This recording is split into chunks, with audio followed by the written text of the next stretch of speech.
Tata Harrier coolant pipe replace. ये देखिए ये पाइप है, यहाँ पे जॉइंटिंग पाइप है और ये देखिए छोटी वाली पाइप है 467 रुपये का और ये बड़ी वाली 870 रुपये का है।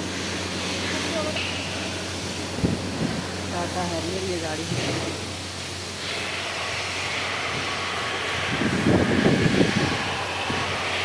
कूलेंट पाइप एंड कूलेंट दोनों ही इसमें रिप्लेस किए हैं, चेंज कर देंगे। गाड़ी टेस्ट ड्राइव के लिए जा रही है।